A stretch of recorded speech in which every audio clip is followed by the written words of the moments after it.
আমার খুবই প্রিয় একটা গজল, অত্যন্ত মধুময় একটা গজল রাসূলের শানে আমি গাইবো, আপনারা আমার সাথে পারলে সুর দিবেন।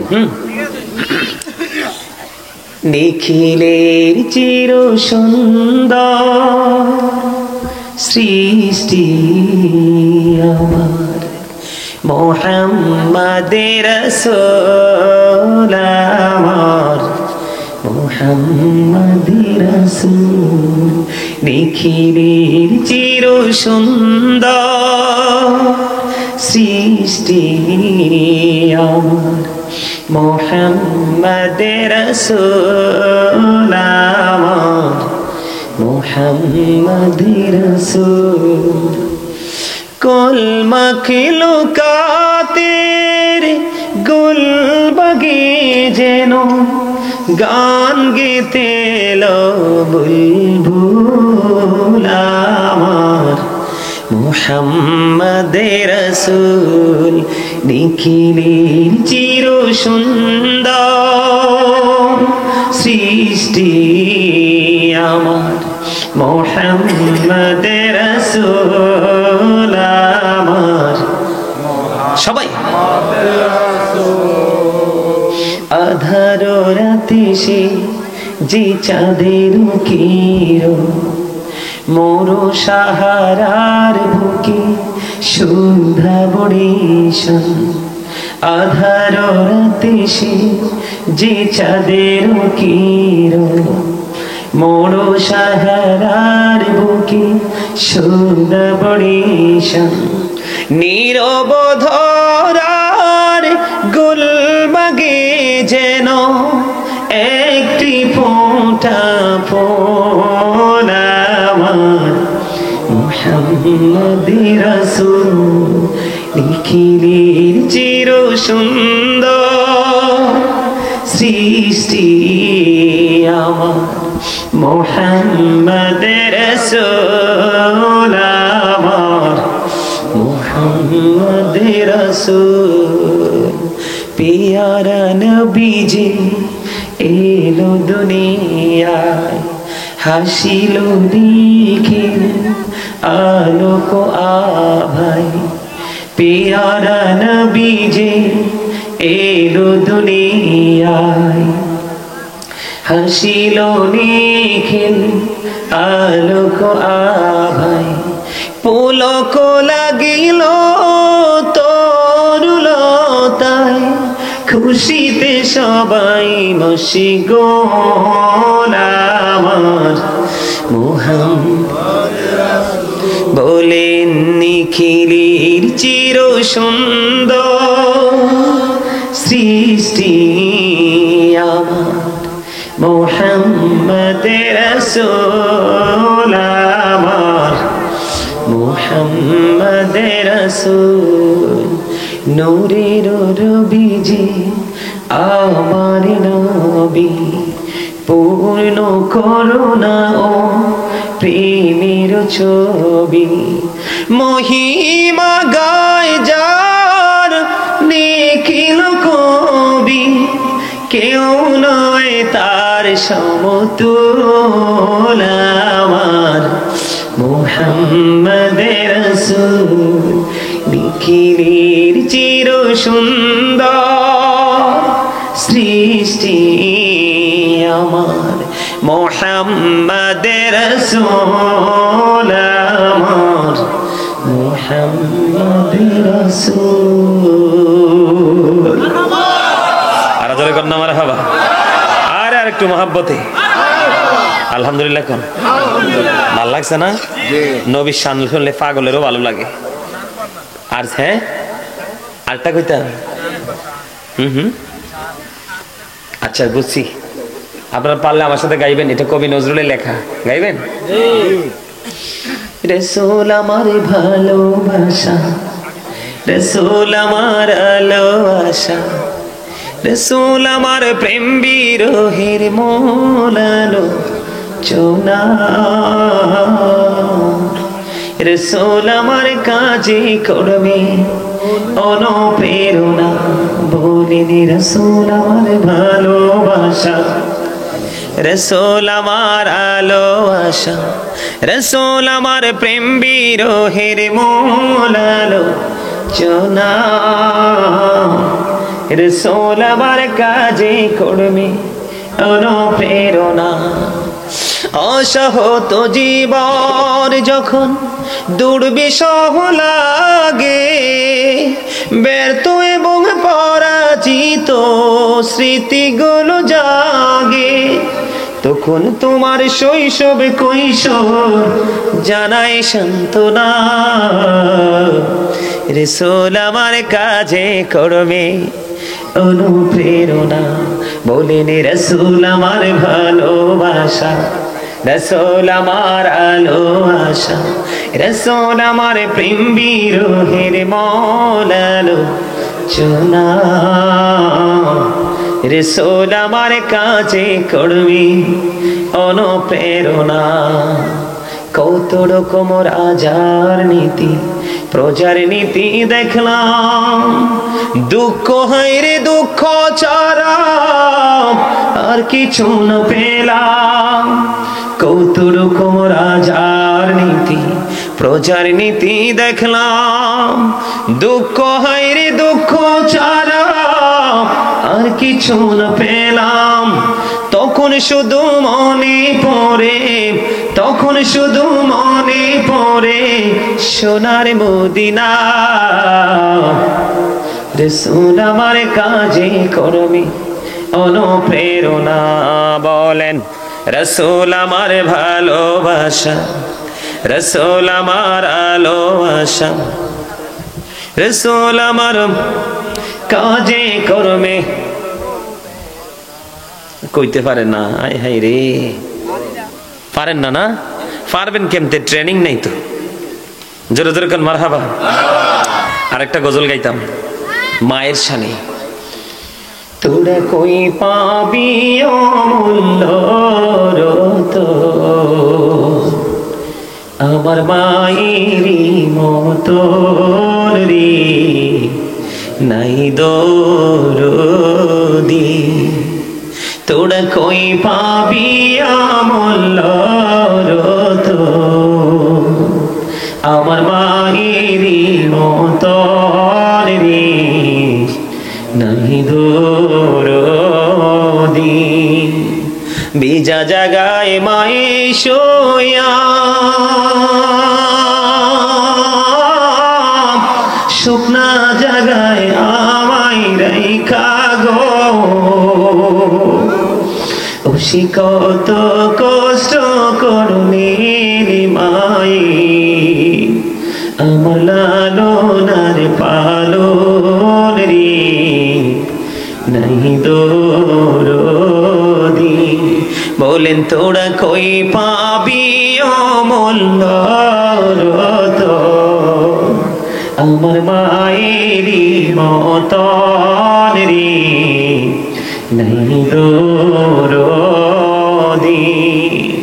আমার মায়ে মইরা গেলে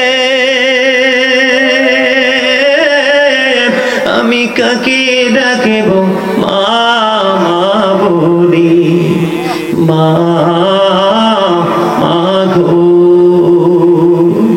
অসি কত কষ্ট করুনে মাই, আমার লালনার পালন রে নাই দরদি। যে সারজনে কান্দে লয়া আমি কোথায় যাব মাকে নিয়া,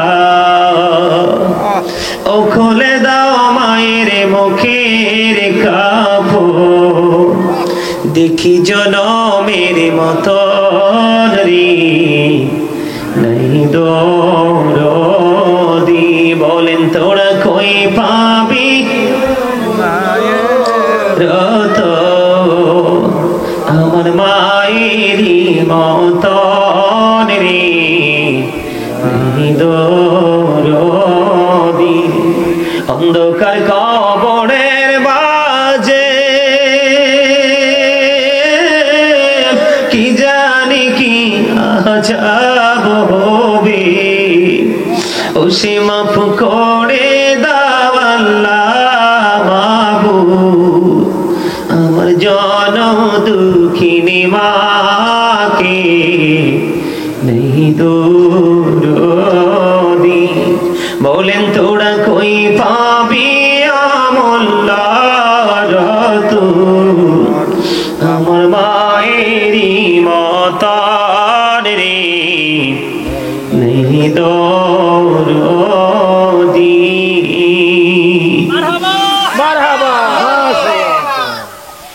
এখনকার যুগের ছেলেরা মায়ের সাথে প্রেম নাই তো খাবো ব্যাপারটা লিখছিলেন যে দেখি কথা বলেন আর জোরে সুবহানাল্লাহ আলহামদুলিল্লাহ লা ইলাহা ইল্লাল্লাহ সুবহানাল্লাহ আলহামদুলিল্লাহ লা ইলাহা মহব্বতে ইল্লাল্লাহ সুবহানাল্লাহ আলহামদুলিল্লাহ লা ইলাহা ইল্লাল্লাহ লা ইলাহা ইল্লাল্লাহ লা ইলাহা নবী আমারি নহরের ফুতুল জগত করলেন ও জালা নবী আমারি নহরের ফুতুল জগত করলেন ও জালা রোজ হাসরে করবেন তিনি উম্মতের ফয়সালা সুবহানাল্লাহ আলহামদুলিল্লাহ লা ইলাহা মুহাম্মাদে সুবহানাল্লাহ আলহামদুলিল্লাহ লা ইলাহা ইল্লাল্লাহ লা ইলাহা ইল্লাল্লাহ লা ইলাহা ইল্লাল্লাহ আরশি কুরসি লৌহ কলম সৃষ্টি যাহার ওসিলা আরশি কুরসি লৌহ কলম সৃষ্টি যাহার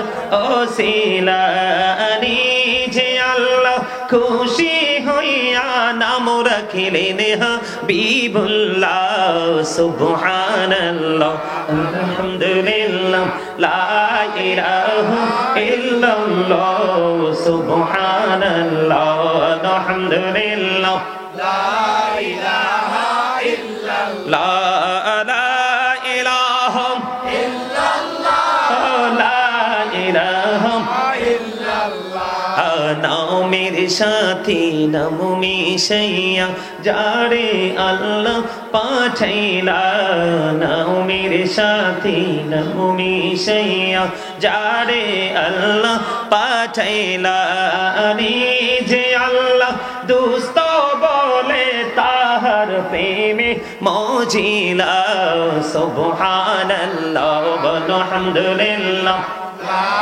ইলাহা ইল্লাল্লাহ লা ইলাহা ইল্লাল্লাহ মুহাম্মাদুর রাসূলুল্লাহ সাল্লাল্লাহু আলাইহি ওয়াসাল্লাম জোরে জোরে বলুন আলহামদুলিল্লাহ।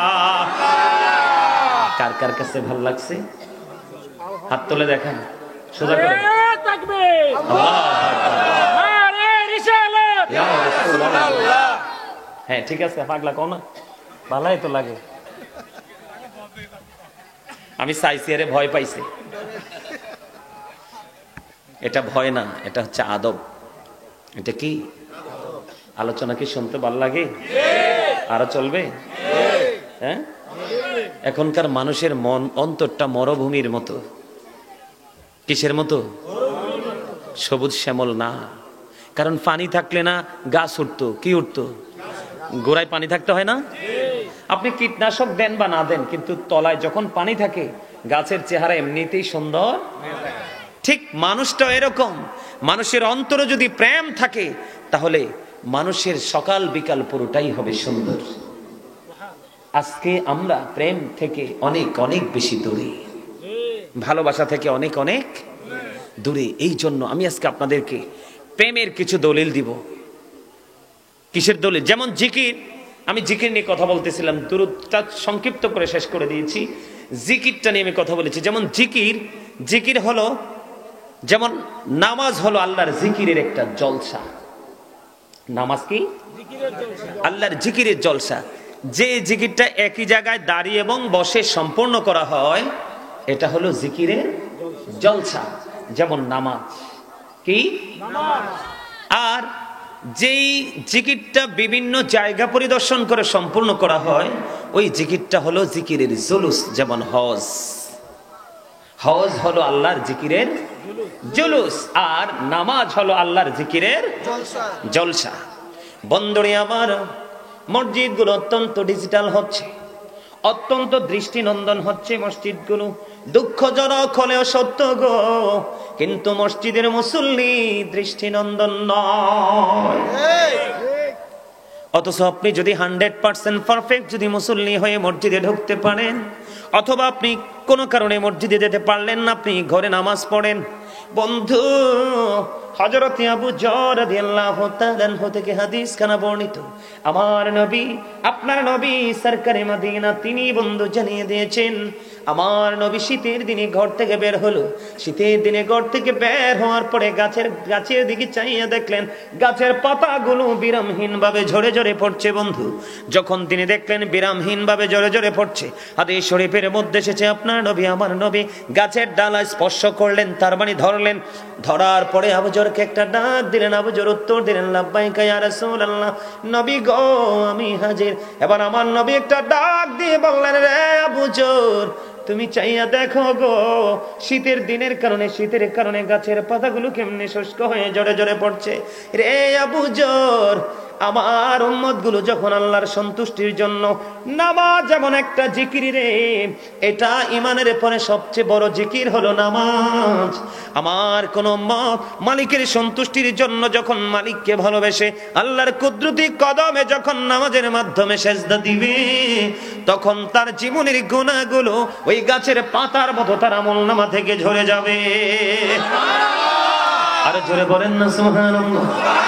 বন্ধুরে আমার, ওই জিকির আজকে আমরা করতে পারি না। এই যে দেখেন আমার সামনে ম্যাক্সিমাম যুবক বন্ধু জিন্স প্যান্ট পরে এসেছে। আপনারা জানেন না, আল্লাহ পবিত্র কালামে হাকিমে বলেছে, লিবাসুত তাকওয়া যালিকা খাইর। আমার দিকে তাকাও, হাসি পরে, ইয়াং ম্যান আমার দিকে তাকাও, আগে বোঝো আজ। আল্লাহ বলছেন লিবাসুত তাকওয়া যালিকা খাইর। আল্লাহ বলেছেন ইমানদার পুরুষের জন্য সবচেয়ে উত্তম পোশাক হলো একটা ফরজ পোশাক, যেটা তাকওয়ার পোশাক। বলে হুজুর এই পোশাকটা কি, এটার কন্ডিশন কি? এই পোশাকটা হলো পুরুষ যখন লুঙ্গি পরবে, প্যান্ট পরবে, পায়জামা পরবে, যে কোনো জিনিস যখন পরবে রে, তখন তার উপর দিয়ে থাকবে পোশাকটা নাভি বরাবর। কি? তার মানে নাভিটা ঢাকা থাকবে। কি থাকবে? এখনকার ছেলেদের নাভি কি ঢাকা না ফাঁকা? তাহলে আমরা কি সঠিক জিকির করছি? কথা বলেন না কেন?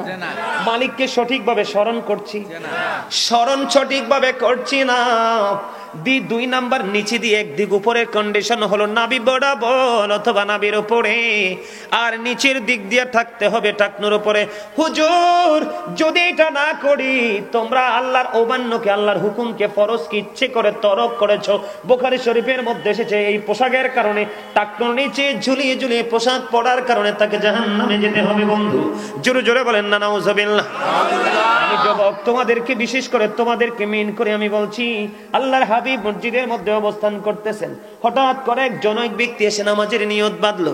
নিয়ত বাঁধার পরে নবীজি তার দিকে নজর দিয়ে চাইয়া দেখলেন তার পোশাকটা টাকনুর নিচে। এবার আমার নবী বললেন, তুমি ওযু করে আসো। তিনি নামাজটা নিয়ত বেঁধেছে, কিন্তু নিয়ত ভেঙে নবীজির অর্ডার অনুযায়ী তিনি ওযু করতে গেলেন। ওযু করে এসে তিনি আবার নামাজের নিয়ত বাঁধলো। নামাজের নিয়ত বাঁধার পরে নবীজি আবার বললেন, তুমি ওযু করে আসো।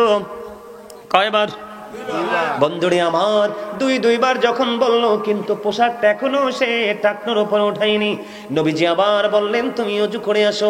আবার যখন ওযুর নির্দেশ দিল গো, এবার আরেকজন প্রশ্ন করলো, ইয়া রাসূলুল্লাহ, ইয়া হাবিবাল্লাহ, নবী গো, ও প্রাণের নবী, বারবার কেন গো বলছেন ওযু করে আসার জন্য? ইয়া রাসূলুল্লাহ, ইয়া হাবিবাল্লাহ, নবী গো, ও প্রাণের নবী, বারবার কেন বলছেন দিয়েছেন ওযু করে আসার জন্য। এবার আমার নবী ডাক দিয়ে বললেন, কিয়ামত পর্যন্ত যদি সে পোশাক পরে নামাজ পড়তে থাকে, আল্লাহর দরবারে নামাজ কবুল হবে না রে। কারণ মালিকের যে কন্ডিশন দেওয়া আছে নামাজের ক্ষেত্রে ইমানদারের জন্য, সেই কন্ডিশন অমান্য করেছে, এটাকে সে ওভারটেক করেছে। এই জন্য আমি বারবার বলেছি তাকে নামাজ ভেঙে ওযু করে আসার জন্য। এখন বর্তমানে বাংলাদেশের যুবকরা ম্যাক্সিমামই জিন্স প্যান্ট পরে রুকুতে গেলে পিছন দিক দিয়ে তাদের লজ্জাস্থান দেখা যায়। দেখা যায় কি যায় না? এখন আপনারা আমাকে প্রশ্ন করতে পারেন, বলে হুজুর একদিকে নামাজ কিন্তু হচ্ছে না, এই কারণে নামাজ পড়ার পরেও, সেজদা দেওয়ার পরেও, রুকু করার পরেও ও বন্ধু মানুষের মধ্যে কোনো হেদায়েত আসছে না, মানুষের মধ্যে কোনো তাসির আসছে না।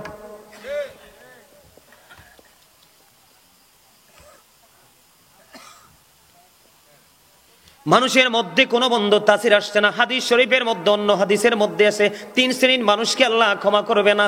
এক শ্রেণীর মানুষ হলো যারা ব্যবসার মাধ্যমে মিথ্যা কথা বলে বলে কাস্টমার থেকে টাকা হরণ করে নেয়। আর একটা সম্প্রদায় হলো বন্ধু যারা মানুষ বিপদে পড়লে উপকার করে, সুযোগ পাইলে খোটা দেয়। আর একটা হলো যারা অহংকার করে করে টাকনুর নিচে ঝুলিয়ে ঝুলিয়ে পোশাক পরে, তাদের জন্য কোনো ক্ষমা নেই যদি তারা অহংকার করে, কারণ অহংকারী আল্লাহ পছন্দ করে না। আল্লাহ বলেছেন, ইন্নাহু লা ইউহিব্বুল মুস্তাকবিরিন। Allah doesn't like the proud. আল্লাহ নিষেধ করেছেন, আল্লাহ বলেছেন আল্লাহ অহংকারীকে পছন্দ করে না। একদিকে তার নামাজ কবুল হচ্ছে না, হাদিস শরীফ প্রমাণ করেছে বন্ধু অহংকারীদেরকে কিয়ামতের দিন ছোট্ট ছোট্ট পিপিলিকা বানানো হবে। কত পিপিলিকা আপনার আমার পায়ের নিচে পিষ্ট হয়ে মারা যায়। আল্লাহ রাব্বুল আলামিন এই মানুষগুলোকে ছোট্ট ছোট্ট পিপিলিকার মতো বানাবে, চারপাশ তাদেরকে অপমান ঘিরে ফেলবে, বাউলাস নামক জাহান্নামের দিকে তাদেরকে টেনে হেঁচড়ে নিয়ে যাওয়া হবে। অহংকার তো ভয়ঙ্কর। আজকে যারা বন্ধু জিন্স প্যান্ট পরে দেখবেন তাদের মোড়টাই থাকে অন্যরকম। কথা বলেন না কেন? দেখবেন তাদের ভাব ভঙ্গি থাকে অন্যরকম। এটা তারা কিন্তু প্রাউড ফিল করে পোশাক পরে। কিন্তু যুবক, এই চাঁদে নম্বরপুরের যুবক বন্ধু গো, তোমাদেরকে আমি বলে দেই, এই পোশাক কোনো ইমানদার আবিষ্কার করে নাই, এই পোশাক কোন ইমানদার আবিষ্কার করেনি। এই পোশাকটা আবিষ্কার করেছে বেঈমানেরা। কারা?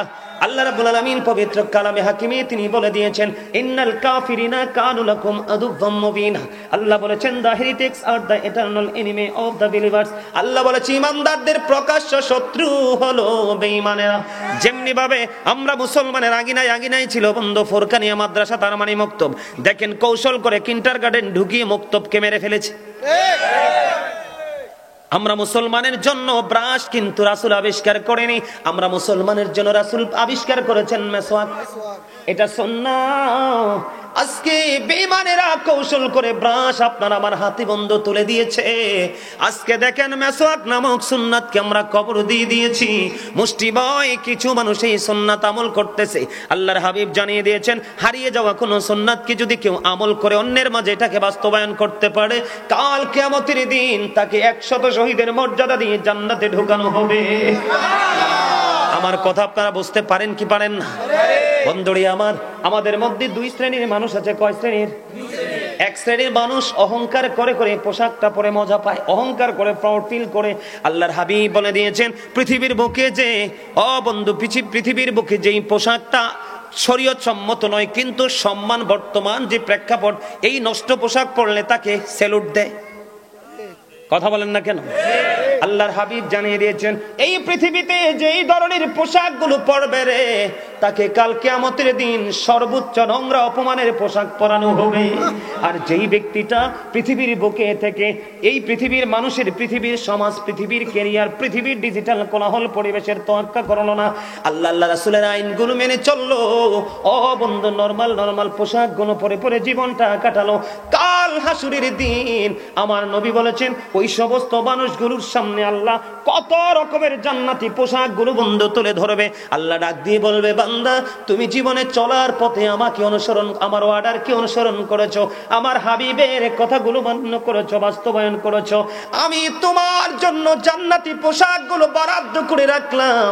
এই নিয়ামতে পরিপূর্ণ জান্নাতি পোশাকগুলো তোমাকে দিলাম, তোমার যেটা মন চায় সেটাই তুমি শনাক্ত করতে পারো।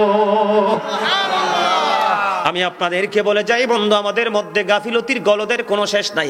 আজকে আমি চান্দি নম্বরপুরের যুবকদেরকে বলবো, তোমাদের সঙ্গে সঙ্গে মিডিয়ার মাধ্যমে গোটা পৃথিবীর মুমিন মুসলমান যুবক ভাইদেরকে বলবো, কখনোই কোনো টকটকে লাল জামা পরো না, কখনোই কোনো স্বর্ণের চেইন বা কখনো স্বর্ণের আংটি কোনো কিছু ইউজ করো না, এটা পুরুষের জন্য টোটালি হারাম। আল্লাহর হাবিবকে লাল জামা পরিহিত জনৈক ব্যক্তি এক এক করে 2টা সালাম দিয়েছে, একটা সালামের জবাব নবী দেয়নি। ইয়া রাসূলুল্লাহ, কেন গো দেয়নি? কারণ ওই তার পরনে ছিল 2টা লাল একবারে টকটকে লাল জামা। এটা নারীরা পড়তে পারবে, পুরুষরা পড়তে পারবে না। জোরে জোরে কোন আল্লাহু আকবার। বন্ধুরে আমার, আবু বকর সিদ্দিক রাদিয়াল্লাহু তাআলা আনহু প্রশ্ন করল, ইয়া রাসূলুল্লাহ, আমার পোশাকটা আমি সব সময় উপরের দিকে উঠাইয়া পড়ি, কি করি? উপরের দিকে উঠাইয়া পড়ি গো ইয়া রাসূলুল্লাহ, ইয়া হাবিবাল্লাহ, আমার পোশাকটা সব সময় আমি উপরের দিকে উঠিয়ে পড়ি, কিন্তু মনের অজান্তে এটা আমার টাকনোর নিচে চলে যায়। যখন দেখতে পাই এটা টাকনোর নিচে চলে গেছে, আমি একটু উঠিয়ে ফেলি। ইয়া রাসূলুল্লাহ, আমি কি সেই সাজার অন্তর্ভুক্ত হব?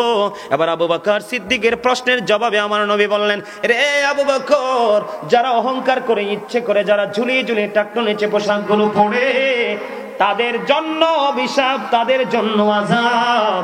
আর যারা মনের অজান্তে নিচে নেমে গেল, মনে হওয়ার সাথে সাথে আবার উঠিয়ে ফেললো, তাদেরকে আল্লাহ রাব্বুল আলামিন সাজার আওতায় আনবে না। আমাদের কি পোশাকের ক্ষেত্রে এইভাবে স্মরণ রাখতে হবে? আজকে আমাদের সে খেয়াল আছে? আজকে যদি হক্কানি যোগ্য দক্ষ কোনো আলিমের সাথে যদি সম্পর্ক থাকতো, সংশ্লিষ্টতা থাকতো, তাহলে কিন্তু যাও পিছনে যাও, আমি না বলছি এদেরকে পিছনে দিতে, বারবার কথা বলতেছে, দেখো না এরা কি কিছু বুঝে? আমার কথাকে আপনারা বুঝতে পারছেন? এই যে সমস্যা, এইরকম অসংখ্য সমস্যা আমাদের মধ্যে আছে। আজকে একদিনে সবগুলো বললে কিন্তু ব্রেইনে সেট আপ দেওয়া সম্ভব না। আমাদেরকে ধীরে ধীরে হাঁটি হাঁটি পা পা করে একটা একটা করে শিখে শিখে এগুলো ব্রেইনে সেট আপ দিয়ে দিন দিন আমাদেরকে এগুলো বাস্তবায়ন। যেমন আমরা আজকে রাত্রে যাওয়ার পরে ঘুমাবো, প্রত্যেকদিন রাত্রে আমরা ঘুমাই না? কথা বলেন, ঘুমাই কিনা? কিন্তু কিভাবে ঘুমাতে হয় সেটা কি আমরা জানি? জিকিরের মানে কি? স্মরণ। জিকিরের মানে কি? অর্থ কি? স্মরণ, যেটাকে ইংলিশে বলা হয় রিমেম্বার। জিকির হলো আরবি শব্দ, বাংলাতে যেটাকে বলা হয় স্মরণ, ইংলিশে যেটাকে বলা হয় রিমেম্বার। কি বন্ধুরে আমার, আমি আপনাদেরকে বলি, আমি কিন্তু এখনো আমার মূল আলোচনায় যাই নাই। কি তোমার মন খারাপ? হ্যাঁ না খুশি? এই ওয়াজটা দরকার আছে না? কথা বলেন, আছে না? একটা যুবক এই পোশাকটা পরে, আর একজন মানুষ এই পোশাকটার দিকে নজর দেয় না? জায়গাটা কি গোপন রাখার জায়গা না প্রকাশের জায়গা? গোপনে রাখার জায়গা। কিসের জায়গা? এটা ঢেকে লজ্জাস্থান ঢাকার জন্যই তো আল্লাহ পোশাক দিছে। এখন তুমি যে তোমার লজ্জাস্থানটা দেখিয়ে রেখেছো, তোমার তো লজ্জা নাই। যার লজ্জা নাই তার ঈমানও নাই। আপনারা চেকিং করে দেখবেন, একটা ছেলে যারা জিন্স প্যান্ট পরে, একটা ছেলের পোশাকটা নাভির উপরে নাই, সবই নাভির 2 থেকে 3 আঙ্গুল নিচে। কথা বলেন? তুমি হয়তো শার্ট দিয়ে পাঞ্জাবি দিয়ে ঢেকে রাখছো, আমি মেনে নিলাম, কিন্তু তোমার এত বড় দুঃসাহস তোমাকে কে দিয়েছে? আল্লাহর কোরআন থেকে যেটা তোমাকে নিষেধ করা হয়েছে সেটাই তুমি করেছো। কোন মুখ নিয়ে আল্লাহর দরবারে দাঁড়াবে? ভূমিকম্প কি সাদে এসেছে? আরো আসবে ভয়ঙ্কর, অপেক্ষায় থাকো। আরো আসবে। আল্লাহ বলেছেন, এই আমার দিকে তাকাও, আল্লাযীনা আমানু, যারা ঈমান এনেছে, ওয়া কানু ইয়াত্তাকুন, এবং তাকওয়া অবলম্বন করেছে, লাহুমুল বুশরা, তাদের জন্য সুসংবাদ, ফিল হায়াতিদ দুনিয়া ফিল আখিরা, দুনিয়ার জীবন এবং পরকালের জীবনে। এই প্রথমত ঈমানদার হতে হবে। কি হতে হবে? এরপর আল্লাহকে ভয় করতে হবে। আল্লাহ বলেছে, ঈমান আনার পরে যারা আল্লাহকে ভয় করতে পেরেছে, আল্লাহ তাদের জন্য সুসংবাদ দিয়েছে দুনিয়ার জীবনে এবং পরকালের জীবনে। জোরে জোরে কন্যা সুবহানাল্লাহ, আল্লাহু আকবার। আর জোরে বলেন আল্লাহু আকবার। বন্ধুরে আমার, আমি আপনাদেরকে প্রেমের একটা নিদর্শন দিব কিনা? ইসলামের প্রথম খলিফার নাম কি? হযরত আবু বকর। হযরত আবু বকর সিদ্দিক রাদিয়াল্লাহু তাআলা আনহু, যাকে বলা